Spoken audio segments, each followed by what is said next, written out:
আসসালামু আলাইকুম প্রিয় শিক্ষার্থীবৃন্দ, নবম দশম শ্রেণীর গণিত ক্লাসে সবাইকে স্বাগত জানাচ্ছি। আজকে সমাধান করব 9.1-এর ত্রিকোণমিতির উদাহরণ 8 নম্বর প্রশ্নটি নিয়ে।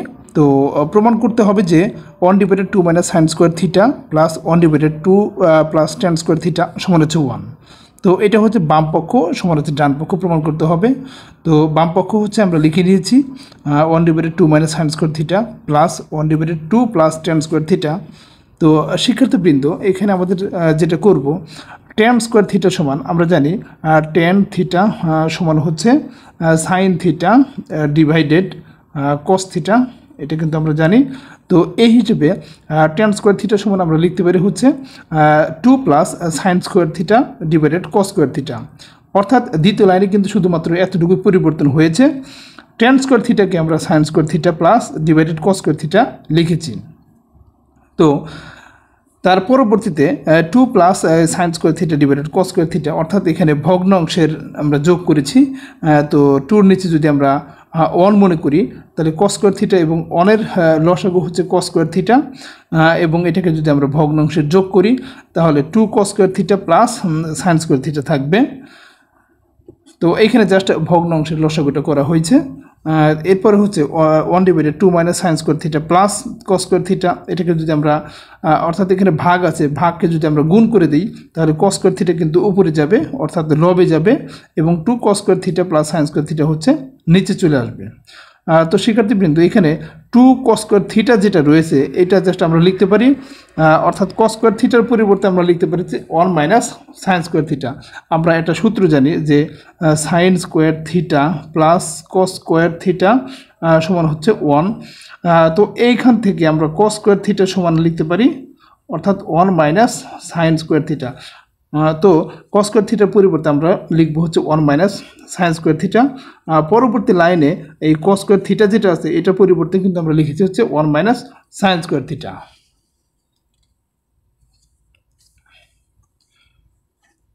তো জাস্ট এই কাজটি করা হয়েছে, অর্থাৎ cos স্কোয়ার পরিবর্তে আমরা লিখব হচ্ছে 1 - sin square theta, 1 - sin square theta. এবং পরবর্তীতে আমরা যেটা করেছি, তো 2কে এই যে 1 - sin স্কোয়ার থিটার সাথে গুণ করা হয়েছে, অর্থাৎ 2-র সাথে যদি 1 গুণ করি তাহলে হবে 2 মাইনাস সাইন স্কোয়ার থিটার সাথে যদি 2 গুণ করি তাহলে হবে 2 সাইন স্কোয়ার থিটা প্লাস হচ্ছে সাইন স্কোয়ার থিটা। এখানে পরিবর্তন শুধু এতটুকুই, অর্থাৎ 2-র সাথে এটা গুণ করে দেওয়া হয়েছে। এবং পরবর্তীতে যদি আমরা দেখি তো এটা কিন্তু একই রকমভাবে আছে, কোনো চেঞ্জ করা হয় নাই, অর্থাৎ 1/2 - sin স্কোয়ার থিটা, এবং এখানে 2 - 2 sin square theta plus sine square theta, অর্থাৎ এইখানে যেটা করা হয়েছে দুইটা সাইন স্কোয়ার থিটা হচ্ছে মাইনাস, দুইটা সাইন স্কোয়ার থিটা হচ্ছে মাইনাস, এবং একটা সাইন স্কোয়ার থিটা হচ্ছে প্লাস। তো দুইটা সাইন স্কোয়ার থেকে যদি আমরা প্লাস একটা বাদ দিয়ে দিই তাহলে কিন্তু মাইনাস একটা সাইন স্কোয়ার থিটা থাকবে, অর্থাৎ 2 - sin স্কোয়ার থিটা। তো এই বাম পাশে যেটা রয়েছে 2 - sin স্কোয়ার থিটা, এবং ডান পাশে কিন্তু রয়েছে 2 - sin স্কোয়ার থিটা। তো এক্ষেত্রে আমরা যদি, যেহেতু হরগুলো একই রকম, হরগুলো যখন একই রকম তাহলে লসাগু 2 - sin স্কোয়ার থিটা। তো হর যদি একই রকম হয় তাহলে লবগুলো কিন্তু যোগ হয়ে যায়, অর্থাৎ 1 + 1 - sin স্কোয়ার থিটা।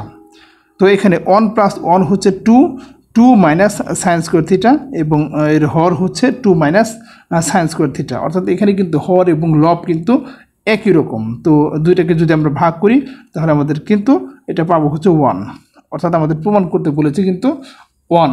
তো শিক্ষার্থীবৃন্দ, আশা করি অঙ্কটা বুঝতে পেরেছি। কিছু বেসিক সূত্র আছে, সূত্রগুলো জানলে কিন্তু অঙ্কটা সহজে করতে পারবো। উদাহরণ 9 রয়েছে, প্রমাণ করো যে tan theta divided sec a + 1 minus sec a - 1 divided tan a সমান হচ্ছে 0। এটাকে 0 করতে হবে।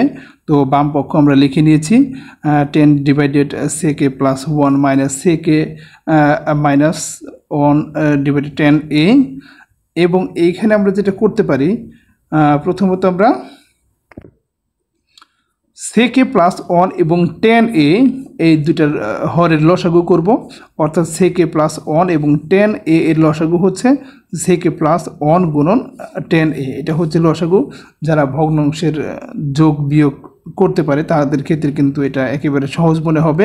অর্থাৎ আমরা এখানে জাস্ট ভগ্নাংশ যোগ করার জন্য লসাগু করেছি। তো এই লসাগুকে কিন্তু আমরা হর দিয়ে ভাগ করব, অর্থাৎ সেকে প্লাস 1 ইন্টু 10a কে যদি আমরা সেকে প্লাস 1 দিয়ে ভাগ করি তাহলে কিন্তু সেকে প্লাস 1 চলে যাবে, থাকবে হচ্ছে 10a।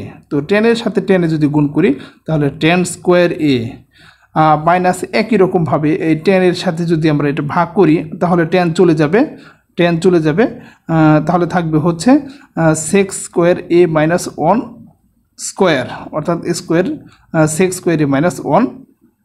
তাহলে কি থাকবে, এই যে এইখানে হচ্ছে সেকে প্লাস 1 এবং সেকে মাইনাস 1 গুণ হবে, সেকে প্লাস 1 এবং সেকে মাইনাস 1 গুণ হবে। তো আমরা একটা সূত্র জানি, বীজগণিতের একটা সূত্র, যে a plus B into a minus B সমান আমরা লিখতে পারি হচ্ছে a square minus B square. অর্থাৎ 10 এ যদি চলে যায় তাহলে সেকে প্লাস 1 এবং সেকে মাইনাস 1 গুণ করতে হবে। তো এই হিসেবে সেক্স স্কোয়ার a মাইনাস হচ্ছে 1, অর্থাৎ a স্কোয়ার মাইনাস বি স্কোয়ারের বীজগাণিতিক ফর্মুলাটা এখানে ব্যবহার করা হয়েছে, a plus B into a minus B, অর্থাৎ a square minus B square. তো শিক্ষার্থীবৃন্দ আমরা আরেকটা সূত্র জানি, এটা হচ্ছে সেক্স স্কোয়ার a মাইনাস 1 হচ্ছে 10 স্কোয়ার a, অর্থাৎ আমরা জানি sex square a minus 10 square a সমান হচ্ছে 1। তো এই হিসেবে সেক্স স্কোয়ার মাইনাস 1 সমান কিন্তু আমরা জানি হচ্ছে 10 স্কোয়ারে। আমি বীজগণিতের যে সূত্রগুলো রয়েছে, ত্রিকোণমিতির যে সূত্রগুলো রয়েছে সেখানে কিন্তু বিস্তারিত সূত্র নিয়ে আলোচনা করেছি। তো পূর্বের যে ভিডিওগুলো আছে যেটা ডেসক্রিপশনে দেওয়া আছে, তো আমরা চাইলে ওটা দেখতে পারি, তাহলে সূত্রজনিত কোনো প্রবলেম থাকবে না, বিস্তারিত সেখানে আলোচনা করা হয়েছে। তো সেক্স স্কোয়ার মাইনাস 1 সমান হচ্ছে 10 স্কোয়ারে। তো 10 স্কোয়ার a মাইনাস 10 স্কোয়ারে এটা যদি আমরা বিয়োগ করে দিই তাহলে কিন্তু শূন্য থাকবে। তো শূন্য দিয়ে যদি যে কোনো সংখ্যাকে যখন আমরা ভাগ করব তাহলে সেটা কিন্তু শূন্য হয়ে যাবে এবং আমাদের কাঙ্ক্ষিত মান কিন্তু শূন্য, এটা আমরা পেয়ে গেছি।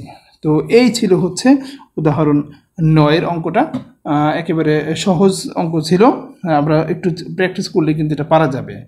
তো এই অঙ্কগুলো কিন্তু অনেক সময় পরীক্ষাতে চলে আসে, উদাহরণ অঙ্কগুলো গুরুত্বপূর্ণ ত্রিকোণমিতির ক্ষেত্রে। তো আমরা অবশ্যই প্র্যাকটিস করব, কারণ practice makes the man perfect. প্র্যাকটিসের মাধ্যমে কিন্তু আমরা অঙ্কটা শিখতে পারবো। আসলে অঙ্ক শেখার শর্টকাট কোনো রুলস নেই, এখানে হচ্ছে প্র্যাকটিস করতে হবে, অর্থাৎ 3P। অঙ্ক শেখার মূল মন্ত্র হচ্ছে 3P, এটা হচ্ছে practice, practice and practice. So অবশ্যই আমরা প্র্যাকটিস করব। তো শিক্ষার্থীবৃন্দের 10 নম্বর অঙ্কটিতে দেওয়া রয়েছে, প্রমাণ করো যে রুট ওভার 1 মাইনাস সাইন এ ডিভাইডেড 1 প্লাস সাইন এ সমান হচ্ছে সেক এ মাইনাস 10 এ। তো আমরা বাম পক্ষটি লিখে নিয়েছি। প্রথমে যেটা করতে হবে, আমাদের রুট উঠাইতে হবে। তো রুট একমাত্র উঠাইতে পারি আমরা কিন্তু স্কোয়ারের মাধ্যমে, অর্থাৎ স্কোয়ারের থাকলেই কিন্তু আমরা রুট উঠাইতে পারি।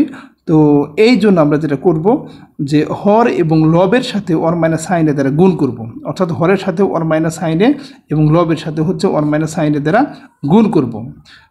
এবং আমরা তাহলে গুণ করে নেওয়ার পরে যেটা দেখতে পাচ্ছি 1 মাইনাস সাইন এ, 1 মাইনাস সাইন এ হচ্ছে 1 মাইনাস সাইন এ স্কোয়ার, অর্থাৎ আমরা জানি এ গুণন এ হচ্ছে এ স্কোয়ার। তাহলে 1 মাইনাস সাইন এ গুণন 1 মাইনাস সাইন এ সমান হচ্ছে আমরা লিখতে পারি 1 মাইনাস সাইন এ হোল স্কোয়ার, সাইন এ হোল স্কোয়ার কিন্তু আমরা লিখতে পারি। তো 1 মাইনাস সাইন এ হোল স্কোয়ার এবং নিচের যেটা লাইন আছে 1 প্লাস সাইন এ ইন্টু 1 মাইনাস সাইন এ, অর্থাৎ বীজগণিতের যে সূত্রটা রয়েছে এ প্লাস বি ইন্টু এ মাইনাস বি, তাহলে এ স্কোয়ার মাইনাস বি স্কোয়ার, এ স্কোয়ার মাইনাস বি স্কোয়ার। তো শিক্ষার্থীবৃন্দ 1 মাইনাস সাইন এ স্কোয়ার ডিভাইডেড 1 মাইনাস সাইন স্কোয়ারের ডিভাইডেড কিন্তু আমরা লিখতে পারি হচ্ছে কস স্কোয়ারে, অর্থাৎ 1 মাইনাস সাইন স্কোয়ারের সমান হচ্ছে লিখতে পারি হচ্ছে কস স্কোয়ারে। এখন যদি আমরা এই রুটটাকে যদি উঠাই দিই তাহলে রুটের সাথে স্কোয়ার উঠে যাবে, কি থাকবে 1 মাইনাস সাইনে, এবং কস স্কোয়ারের সাথে যে রুটটা রয়েছে এটাও কিন্তু উঠে যাবে, থাকবে হচ্ছে কজে। তো পরবর্তী লাইনে আমরা 1 এটা জাস্ট আলাদা করা হয়েছে, অর্থাৎ 1 ডিভাইডেড কজে মাইনাস সাইন এ ডিভাইডেড কজে, এটা কিন্তু আমরা জাস্ট আলাদা করে দিয়েছি। তো 1 ডিভাইডেড কজে হচ্ছে সেকে, এবং সাইন ডিভাইডেড কজ হচ্ছে 10 এ। আমরা কিন্তু পূর্বে যে সূত্রগুলো ছিল সেই সূত্র থেকে কিন্তু আমরা জেনে এসেছি, অর্থাৎ 1 মাইনাস কজ 1 ডিভাইডেড কজে হচ্ছে সেকে এবং সাইন এ ডিভাইডেড কজে সমান হচ্ছে 10 এ। তাহলে এই হচ্ছে আমাদের ডান পক্ষ। আশা করছি সবাই বুঝতে পেরেছি। তো ধারাবাহিকভাবে ত্রিকোণমিতির সবগুলো অঙ্কই কিন্তু আমরা সমাধান করব। পাশে থাকবে সবাই, সাবস্ক্রাইব এবং বেল আইকনে ক্লিক করে, এবং যদি কোনো কিছু প্রয়োজন হয় অবশ্যই কমেন্টসে জানাবে। ধন্যবাদ সবাইকে, আল্লাহ হাফেজ।